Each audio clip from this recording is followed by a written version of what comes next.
Okay, a student heated a solid sample of sodium carbonate with water for 1 minute to remove the water and determine a value for X. We've got the apparatus here and we have the results table. So let's just look at what we've got. So the mass of the evaporating basin and solid before heating. So this is the one with water. And after heating, this is the one that is anhydrous. So that's the one with all the water missing.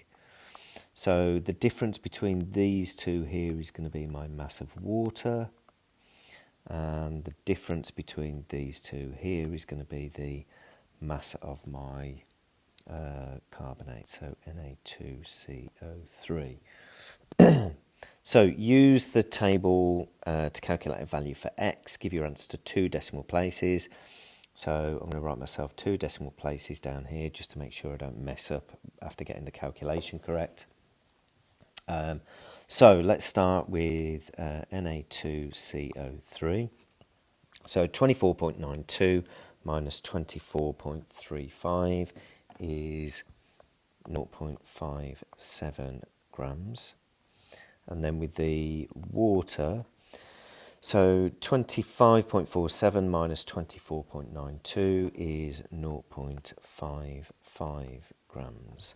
So I've got my ratio in terms of mass, but of course in chemistry everything has to be done in moles. So to get my number of moles, I need to divide each of these through by the MR. The MR of sodium carbonate is 106. The MR of water is 18, which gives me a mole ratio of 0.0054 and 0.0306.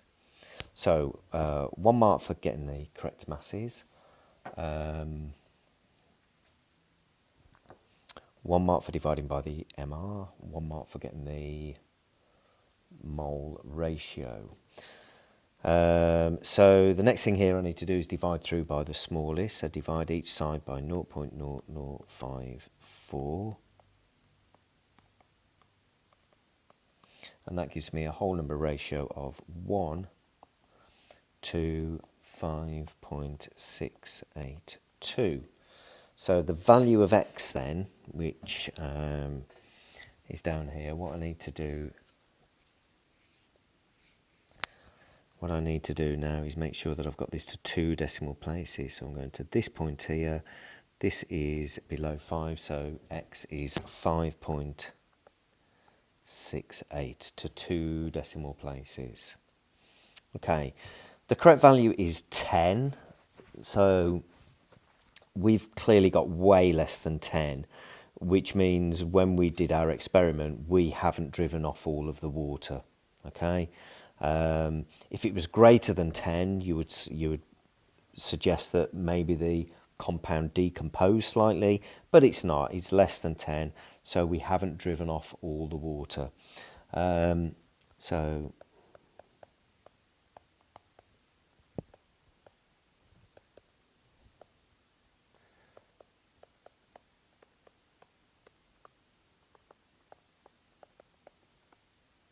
So we needed to heat it for longer, basically. So how could it be improved using the same apparatus and everything?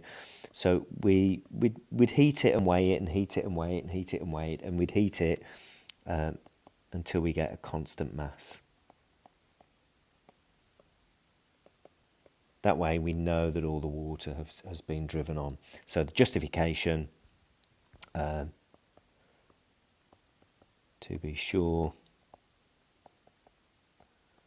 that all the water is driven off.